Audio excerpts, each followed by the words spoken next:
Bismillahirrahmanirrahim. Osman la luz.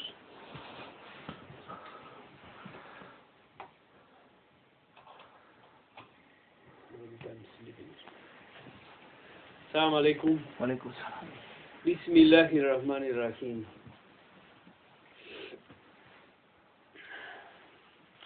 Bismillahirrahmanirrahim.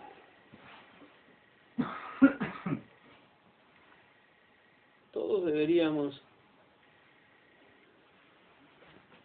hacer un ejercicio de búsqueda interior a solas para ver si nos consideramos confiables.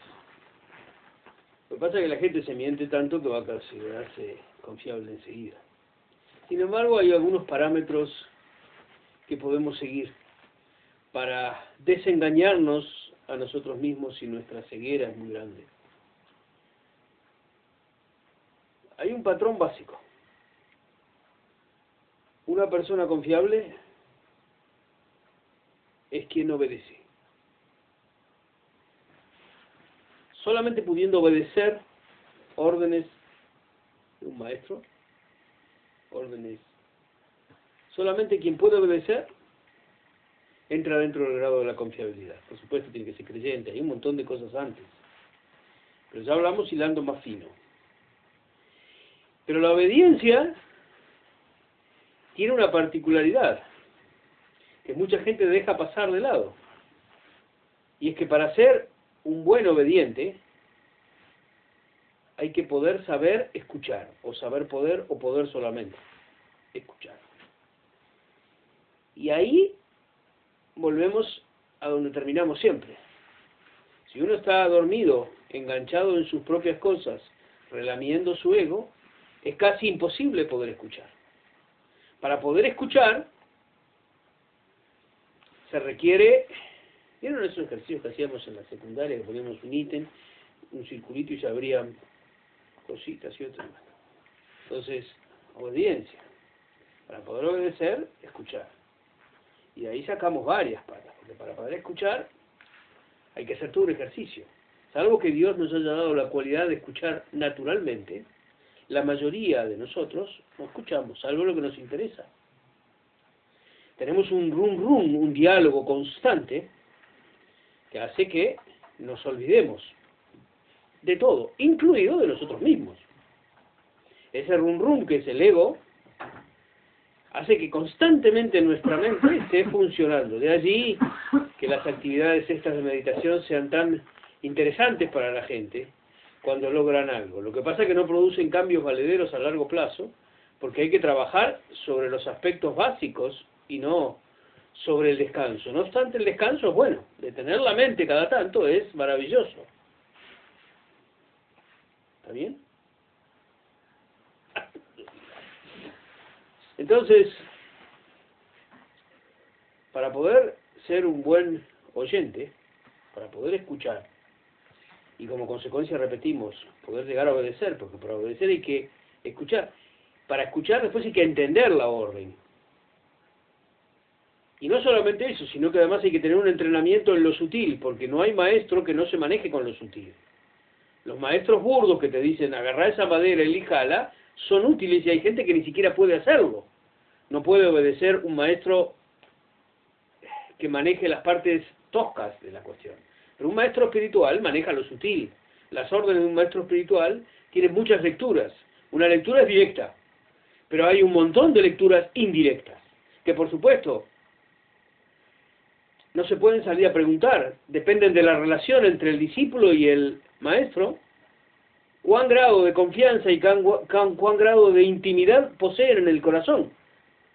Entonces, hay órdenes que tienen una lectura, pero el discípulo en el corazón de él, unido al corazón de su maestro, encuentra otras lecturas. Pero un buen discípulo debe saber que no puede salir a proclamar eso abiertamente, porque no es lo que el resto de la gente entendió. Debe hacer un trabajo de introspección con eso, ver por qué su maestro le está abriendo puertas que a otros no, y luego ver cómo aplicarlas para el beneficio, porque aquí está la cuestión.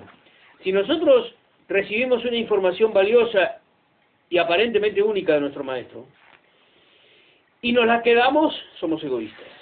Salimos a proclamarlas nuestro ego. Porque ¿por qué no las dio a nosotros? ¿Porque somos los mejores? No. Puede ser una prueba, puede ser que a nosotros nos sea una utilidad, o puede ser lo que sea. Pero no es ni para una cosa ni para la otra. No obstante, tenemos que hacer algo con ello. Y el algo es siempre darlo.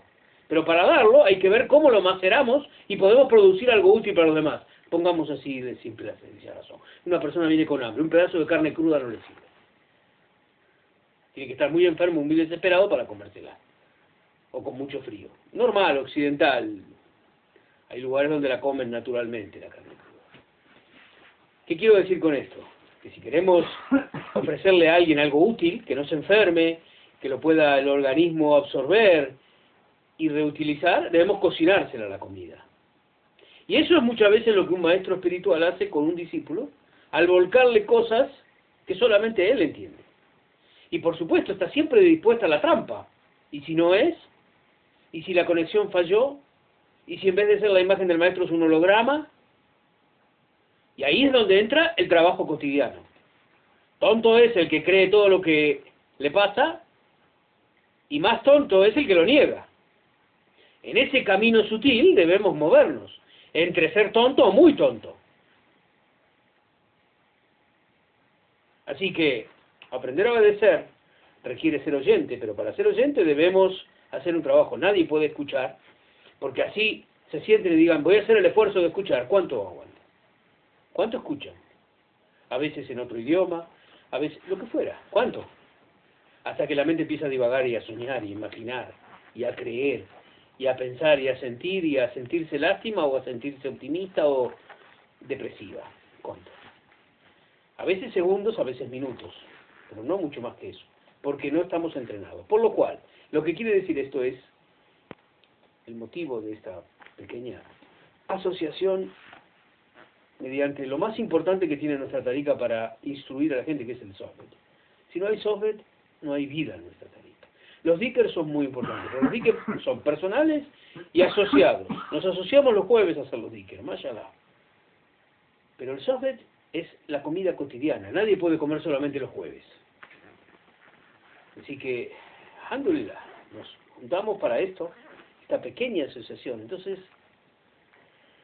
debemos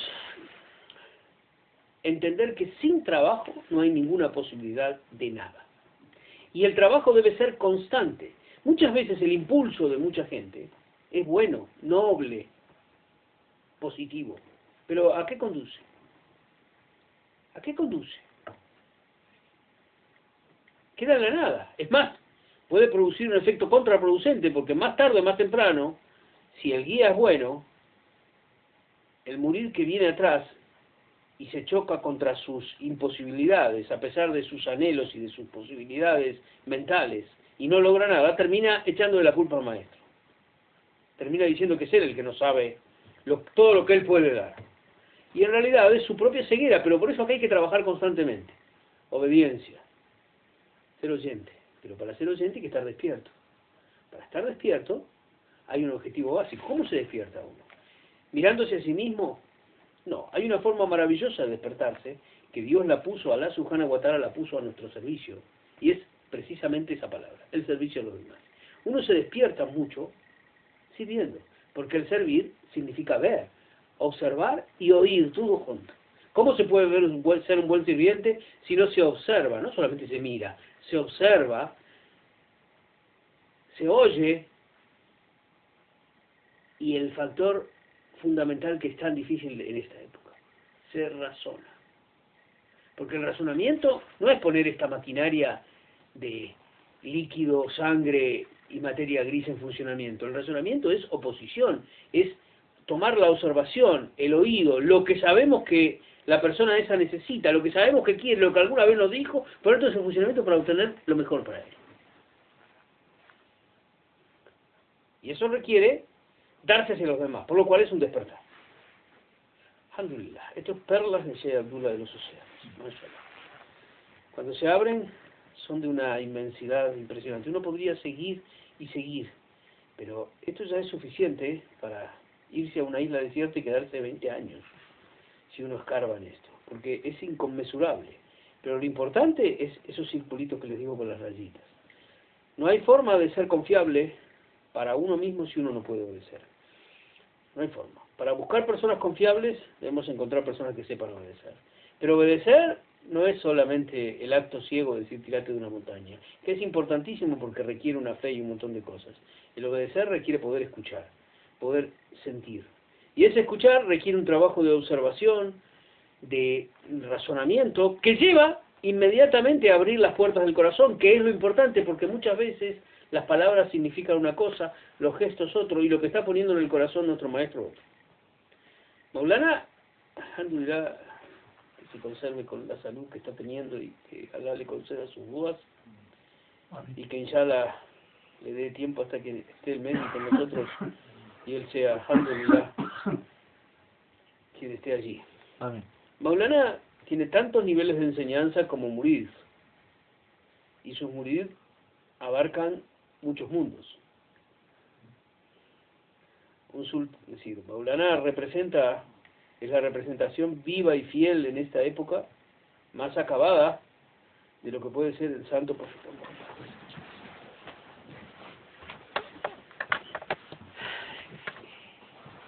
Así que hay nivel de instrucción de Maulana de las hormigas hasta los seres inanimados y todo tipo de ser humano. Por lo cual nadie puede decir Maulana no dijo tal cosa. No obstante, lo que está ahí, el pensamiento dunya de Maulana está escrito y ese no puede ser cambiado. Pero Maulana pone en el corazón de sus discípulos y de sus murids muchas cosas. Pero el murid debe ser lo suficientemente murid para entender que si lo puso en su corazón y no salió publicado, es para que él haga un trabajo. No para que se lo quede, sino para que lo vuelque. Vuelvo a repetir esto porque mucha gente ha recibido perlas y las tiene guardadas y ocultas. Y otra gente ha recibido perlas y las ha perdido en la confrontación, en el salir a decir, no, Maulana a mí me dijo esto. Y ninguno de esos dos caminos es el válido. El válido es el camino del medio. El entender que estamos recibiendo un regalo y que ese regalo no es para ser ocultado en una caja fuerte y tampoco es para salir a proclamar a todo el mundo, mirá lo que me regaló a mí, no te regaló a vos. Pero un regalo puede ser algo práctico, muy práctico. Un cuchillo es para cortar, una comida es para comerla y una ropa es para ponérsela. El tema es encontrar el momento adecuado. Si nos regalan una capa lujosa y cara, no es para ir a picar leña. Si nos regalan un turbante grande, importante, requiere un momento específico. Y si nos regalan una caja de fósforos es para encender fuego. Hay que razonar. Siempre da ganas de seguir con estos, pero nuestro permiso de los océanos son estas gotas. Y alhamdulillah que las recibimos. Quiera Alá perdonarnos y quiera Alá protegernos y abrir siempre estas puertas hacia los océanos del Gran Sheikh Abdallah, que para nosotros son el regalo más preciado que podemos recibir en esta época. Fatiha. Amén.